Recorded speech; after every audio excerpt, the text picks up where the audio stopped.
Aujourd'hui, ils sont nombreux à tomber sous Ousmane Dembélé après son match contre l'Irlande, mais en réalité, on a un joueur qui a simplement été bafoué toute sa carrière en équipe de France par son coach et par son soi-disant meilleur ami. C'est la réalité. Comment expliquer au monde entier qu'on est un pays de football dans lequel on a un ballon d'or qui a été choisi avec autorité par l'ensemble des journalistes du monde entier, mais qu'on est capable d'aller en Coupe du Monde sans mettre ce ballon d'or qui vient de faire back-to-back en Ligue des Champions dans les meilleures conditions dans sa sélection nationale. Parce qu'on se dit que oui, il y a un autre joueur qui a fait gagner l'équipe de France en 2018, il y a 8 ans, et pire encore, parce qu'il est allé en finale de Coupe du Monde en 2022, mais sauf qu'on oublie qu'entre 2022 et 2026, il y a eu l'Euro. Et cet homme, face au Portugal, c'est le seul qui avait fait quelque chose. Parce que l'Euro de l'équipe de France, même si on va en demi-finale, c'était du n'importe quoi. Mais bref, ce n'est pas normal qu'on soit un pays de football, qu'on ait un coach qui est incapable de faire jouer un ballon d'or. Ça n'a aucun sens. Par moment, il faut qu'on regarde la réalité en face. Michael Olise aujourd'hui a réussi à performer, pas parce qu'il est bon, mais tout simplement parce que le 4-2-3-1, c'est exactement le même système qui joue au Brésil, avec le Bayern. On a bien vu que dans le même 4-2-3-1 face au Brésil, il ne jouait pas à droite, mais il jouait plutôt dans l'axe. Il n'avait pas la même importance dans le jeu. Il n'avait pas les mêmes automatismes. Mais là, contre l'Irlande, il jouait à droite, il avait un numéro 10 et donc dans ce cas, il était performant. Désiré Doué, c'est un ailier, même si au Paris Saint-Germain, il joue rarement à gauche, mais il a l'habitude parfois de se retrouver à gauche. Donc c'est normal, c'est un système, pas un système, mais c'est une position qu'il a été double champion d'Europe ces 2 dernières saisons. Maintenant, prenons Ousmane Dembélé. Ballon d'or en titre, en jouant numéro 9, en terminant la saison dernière meilleur joueur de la Ligue des Champions, l'un des meilleurs buteurs de la saison, l'un des meilleurs, je pense même le meilleur buteur depuis le début d'année 2026, devant Kylian Mbappé au poste de numéro 9. On est en train de nous dire que le coach de l'équipe de France, on veut aller chercher la 3e étoile, être incapable de le mettre dans de bonnes conditions. Il est incapable de créer un système. Moi, je ne parle plus le fait de jouer pour un joueur, le fait de construire une équipe autour d'un joueur. Non. Il s'agit de mettre nos meilleurs joueurs au meilleur poste. Et Dembélé, moi, je préfère encore que Didier Deschamps prenne ses responsabilités, qu'il continue à le bafouer, à le boycotter comme il a fait avec Karim Benzema depuis le début de leur carrière internationale et qui nous dit simplement que Dembélé n'entre pas dans son système, qu'il retourne avec son 4-3-3 et qu'il le mette sur le banc. Je préfère ça que de subir en fait des humiliations comme ça d'un joueur qui est en train de jouer son meilleur football depuis 2 saisons et qui, dès qu'il arrive en sélection nationale, il est frustré parce que son coach n'arrive pas à le comprendre, parce que son coach ne le respecte pas. Et donc son soi-disant meilleur ami ne le respecte même pas non plus. Kylian Mbappé qui fait une déclaration en disant que oui, Dembélé m'a plus apporté en sélection que l'inverse. Mais bien sûr que c'est vrai, parce que pendant toute leur carrière, les deux ont explosé en 2016-2017. Dembélé, meilleur jeune joueur de la Ligue 1.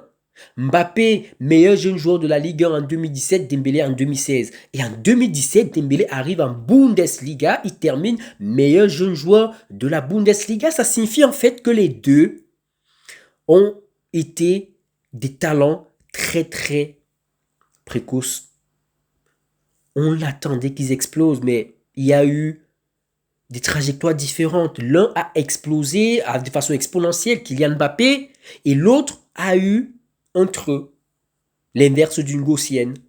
Mais sauf que depuis 2-3 saisons aujourd'hui, il a complètement retourné la table par rapport à son soi-disant meilleur ami Kylian Mbappé. Parce qu'aujourd'hui, depuis 3 saisons, Ousmane Dembélé est un meilleur joueur que Kylian Mbappé.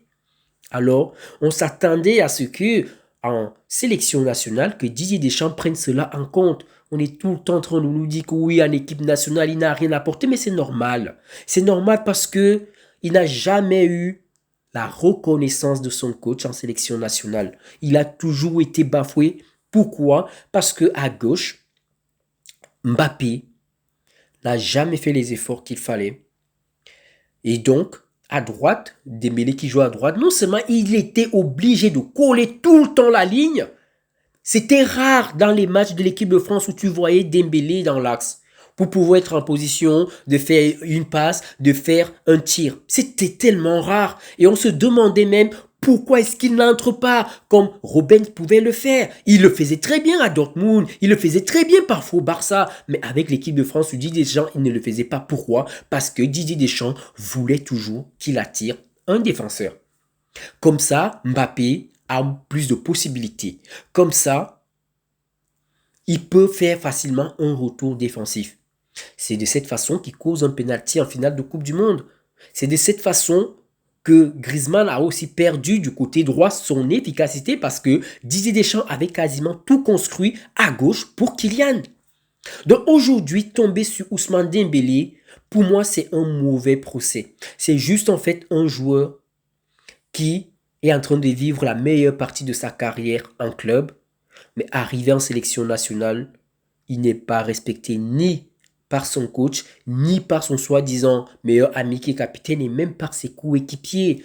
Comment pouvez-vous m'expliquer qu'on met un 4-2-3-1? Donc, Dembélé, censé être le numéro 10, il touche moins de ballons que le numéro 9. Ça n'a aucun sens. Ça n'a aucun sens. Parce qu'il faut le dire, Mbappé a joué avec deux des meilleurs numéros 10 de l'histoire du football, Messi et Neymar. Il n'a rien gagné avec. Donc vous pensez vraiment que dans un 4-2-3-1, on va pouvoir gagner la Coupe du Monde avec Cherki ou Dembélé en numéro 10? Impossible, parce qu'on a un joueur qui était arrivé en sélection nationale dans un putain de match amical et déclaré qu'au Paris Saint-Germain, on le fait jouer en pivot gang. Ça avait bousillé la saison du Paris Saint-Germain qui était, ma foi, très très bonne. Tu avais Messi en pétard, tu avais Neymar en pétard, tu avais Mbappé en pétard, mais ça ne suffisait pas parce que les autres avaient un peu de lumière. Ils voulaient tout pour lui. Mbappé le sait. Si l'équipe de France gagne la Coupe du Monde, ou même si l'équipe de France va en demi-finale avec un Dembélé qui est performant, il sait très bien que le Ballon d'Or peut encore lui revenir. Parce qu'il a été une fois de plus vainqueur de la Ligue des Champions en étant un joueur qui entre dans un cercle très fermé des joueurs ayant été buteurs à toutes les phases d'une Ligue des Champions. De la phase de Ligue jusqu'en finale. Ils ne sont que 5. Dembélé, Messi, Cristiano Ronaldo, Sadio Mané et Diego Milito. Neymar n'y est pas, Mbappé n'y est pas, Robert Lewandowski, Suarez, ils n'y sont pas, Karim Benzema n'y est pas. Donc il y a un complexe. Dites-moi ce que vous en pensez en commentaire, mais pour moi ça restera toujours un faux débat de comparer la carrière en équipe de France de Dembélé par rapport à celle de Mbappé parce que les deux n'ont jamais eu les mêmes privilèges. Et aujourd'hui même en étant devenu Ballon d'Or, c'est toujours la même situation.